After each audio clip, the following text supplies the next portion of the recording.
Welcome to the United States of Tiffany. Our commentary offers a humorous take on wrestling. Please note, we're not bullying or attacking the wrestlers. We're engaging with the choreographed sport and its storylines. Our jokes and observations are about the characters and storylines, not the real people behind them. Tourists and citizens alike, welcome. Enjoy the show, and remember, it's all in good fun.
I hope y'all can hear me. My apologies if I'm late, but I hope y'all can hear me. It says y'all can hear me, so that's good. All right. How is everybody feeling? Is everybody okay? This was a lot.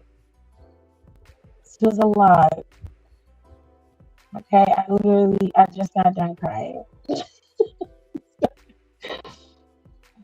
This was a lot. This was extremely emotional. I will say this. WWE did a very good job of presenting the other talent, continuing storylines, and really showcasing the NXT and TNA talent very, very well. They did an excellent job with that. I'm okay. I am happy that John was able to do what he wanted on his terms, and I'm happy he went out the way he felt like was best for him. I know the crowd wasn't happy. they were very vocal about that. But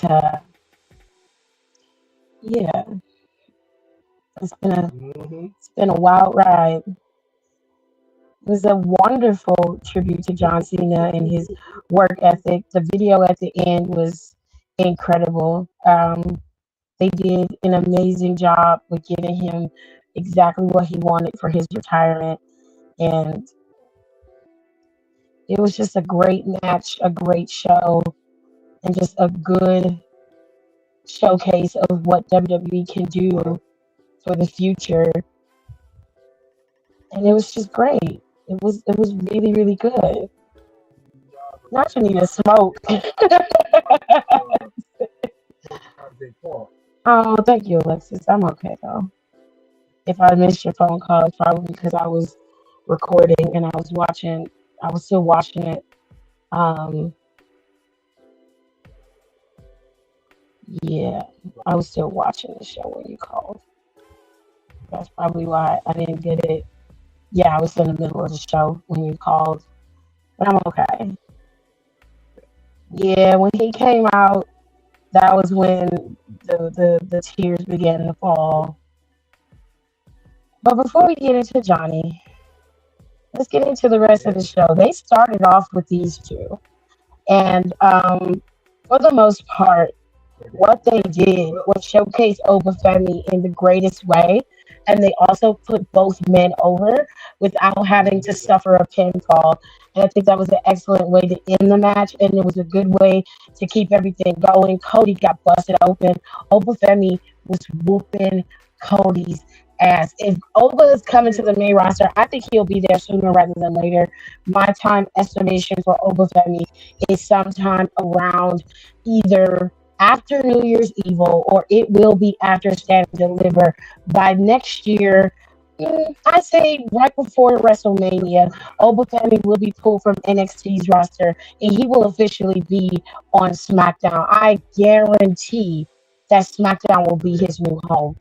With all that being said, he did an excellent job at being who he is, the ruler. He came out there with unbridled aggression. He went after Cody like it was his last meal, and he took him down piece by piece. Cody barely was able to get any offense going up against Obafemi. And then we had this gnarly European uppercut over the announcer's table that was just brutal. Cody ended up getting cut on his ear. It was insane to watch. It was insane. But I will say this: like I said, they ended the match correctly. Nobody had to suffer a pin. This would have gave Cody a little bit of a downgrade if he did, and it would have given Obafemi a little bit of a shaken foundation if he lost as well. So both men came out completely unscathed. Drew McIntyre is the one who suffered the most fate.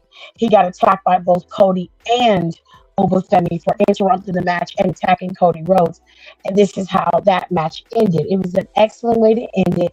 I know a lot of people hated the finish, but to me, this was the best way to keep Cody pristine, but also make Obafemi look like a menacing threat to the title once he comes to the main roster. And they did a good job of doing that.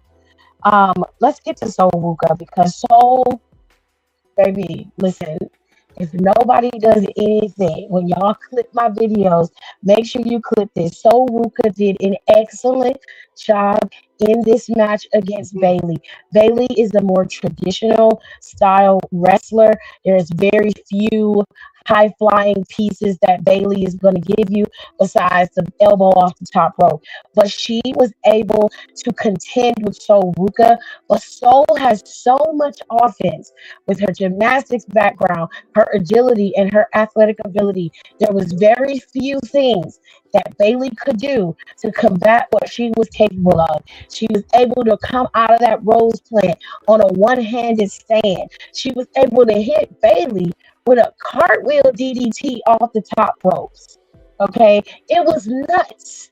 She hit her soul snatcher. And not only that, but even in the midst of minor botches on Bailey's part now in this match, so Ruka was able to recover and keep the match at the momentum that it was paced at. She didn't flinch, she didn't falter, and her ring awareness was impeccable. I am so proud of her and everything that she's been able to do. It was a clean match for the most part. Like I said, there were minor botches. A lot of the botches had to do with Bailey not being set like she was supposed to. And then there was one with Soul where there was just a little bit of a trip up. But it wasn't anything too over the top because those women were able to recover in real time and keep the pacing of the match. It was very, very, very good. So Ruka picked up the win against Bailey. She looked great. Bailey was happy for her. She smiled once she got the pin. But after it was over, each match after it was over, they all did John Cena's salute and gave their respects to the greatest of all time. With that being said, my favorite match of the night was this tag team match. Leon Slater and Javon Evans are magic in the ring together. And going up against two people like AJ Styles and Dragon Lee, it was a recipe for something great. And they did a wonderful job. One, at showcasing the younger talent and giving them the space and the opportunity to really show what they were capable of. And two, allowing AJ Styles and Dragon Lee to be able to contend with the younger talent. AJ Styles' speed in that ring is insane. Okay, the strikes he gave to Javon Evans, the amount of high flying he was able to get off. He had a botch as well, which looked really bad. It looked worse than it was. But again, there was a botch. It wasn't something that they just stood there and watched. Leon Slater knew what the next move was. He moved in and kept the pacing of the match so it didn't lose its momentum. And that's how you're supposed to go. You're supposed to keep things going. Unless he's injured and hurt, everything is supposed to have some flow. And it did. They did a wonderful job at maintaining that. There were some other minor hiccups, but nothing that was too crazy. Overall, it was a wonderful matchup between these four men, but the tag team champions were able to get the drop on the young OG and Leon Slater, unfortunately. With that being said, there was a segment in between the final match of the night with The Miz. He was tired of being overlooked. So R-Truth came down and decided to reveal who the true opponent was supposed to be for LA Knight on SmackDown in the second round of the Last Time Is Now tournament. And that person was none other than Joe Hendry. Joe Hendry was supposed to face off against LA Knight.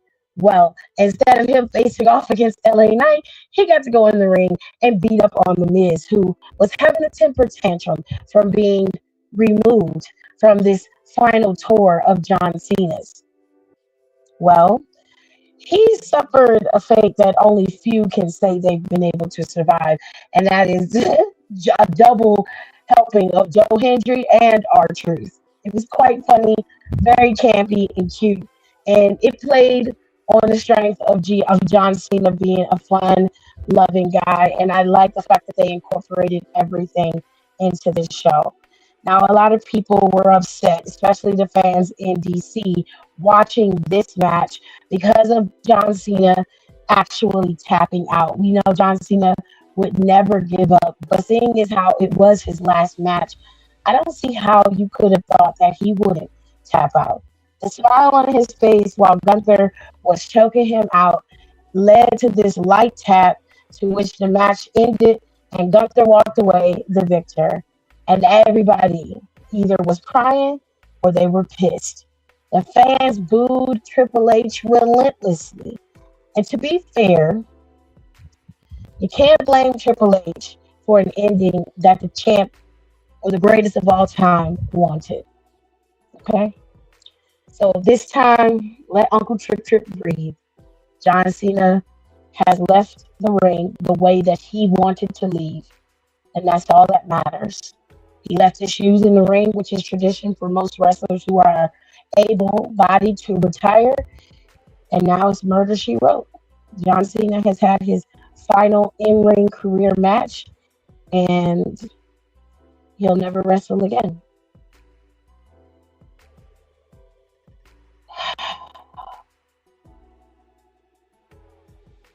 Hello, Daddy.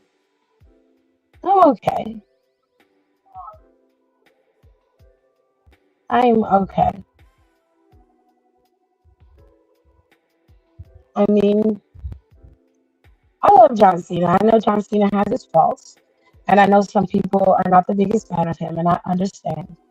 But at the same time, like when I got back into wrestling, because some of y'all don't know, but I started watching wrestling when I was 8.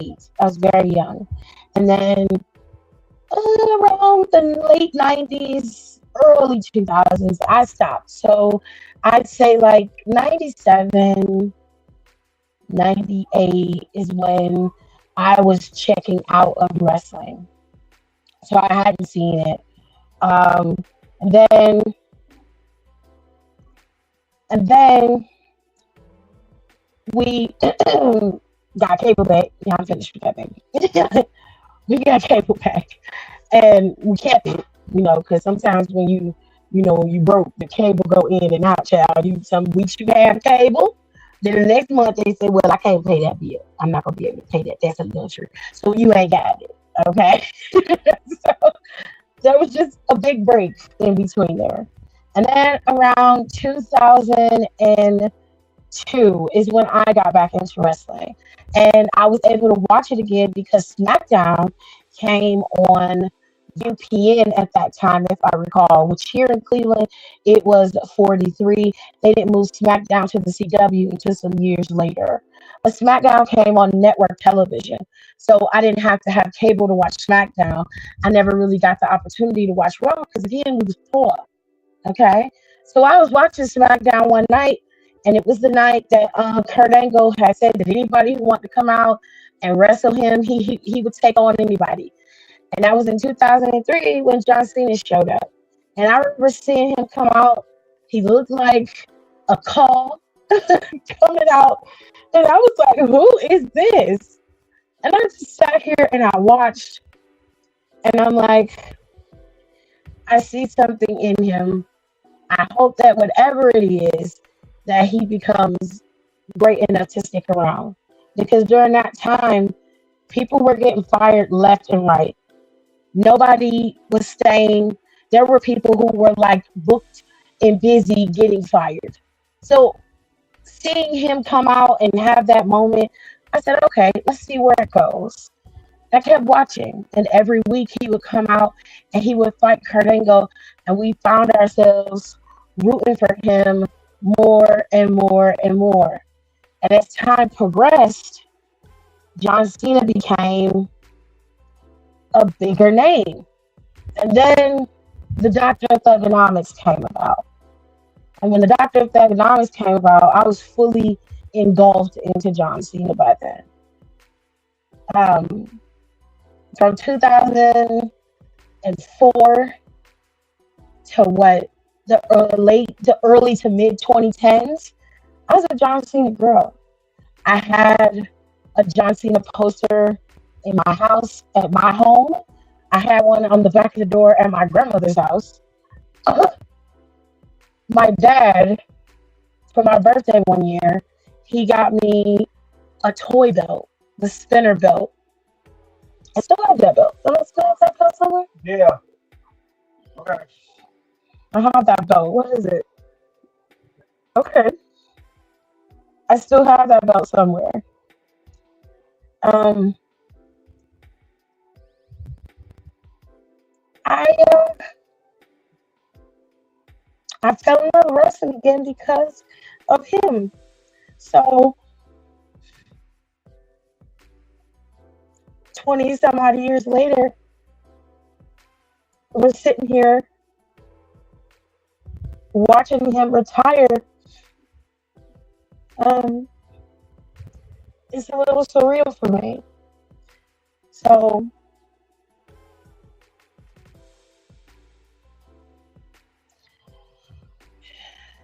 it's never goodbye. because we're always gonna see it somewhere. But I'm never gonna see my favorite in the ring again. But I will be able to say that I got to see it, that I was here to watch it. And the funny thing about it, it really makes it like even more um great, is my niece. My niece fell in love with wrestling because of me. And she was at home with her mom watching John Cena's final match. So